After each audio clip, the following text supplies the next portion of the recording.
If you could see grief on a map, there would be rings of anguish radiating from whole regions of the US right now.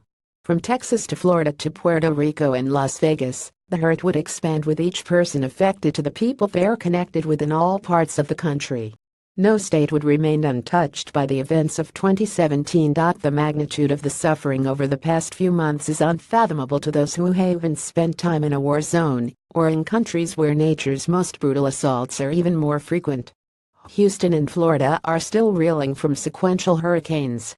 Puerto Rico hasn't gotten to its feet in the wake of Maria. The people of Charlottesville, Virginia, watched hate march into town and take one of their own, an event from which they're still recovering. Now a man has hauled a cache of weapons into a hotel room in Las Vegas and unleashed a hailstorm of death on concertgoers below, killing dozens and wounding hundreds. We have run out of adjectives for these kinds of events.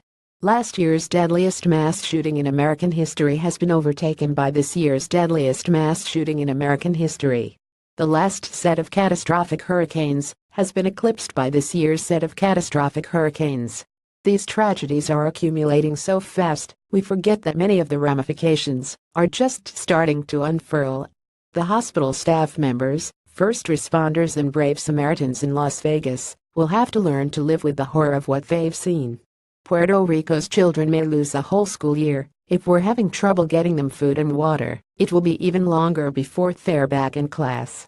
And it's clear that the most vulnerable of those hit by the storms in Texas and Florida will struggle economically for years.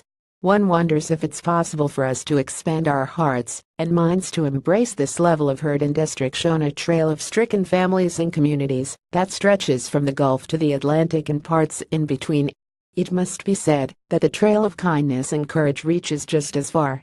But I worry that our capacity for empathy has been worn thin, and that our attention spans are now so tweet-sized that we won't be able to focus long enough on any one of these tragedies to provide long-term help. We talk a lot about the resistance in this battered country of ours, but the most important thing we need to resist now might be the urge to let the next outrage or tragedy erase the images of those who are still suffering. If I were religious, I'd know where to look to find guidance on how not to lose touch with the feeling of connection I had with all those families whose suffering we've seen so intimately.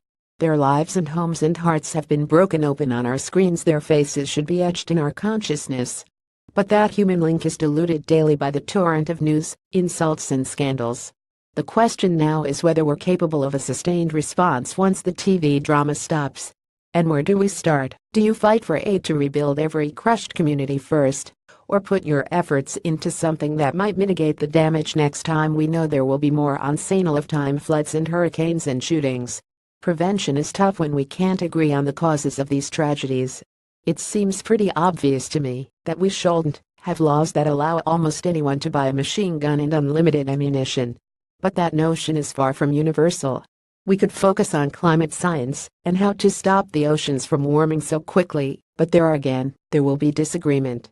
If all we can agree on is strengthening our ability to respond to disasters, then okay, let's do that. Beef up emergency protocols and trauma centers, build seawalls and houses that can better withstand the inevitable. But just doing that feels like giving up, which would be its own tragedy. Maybe the answer is for each of us to choose one thing to fix and not let go. Take a tiny piece of a larger disaster and make it your responsibility, whether it means agitating for funding in Washington, or sending a holiday package to a child who lost their home, or a parent who lost their child. And not just this year, but next year too, and the year after. Because that's what it's going to take to heal a nation.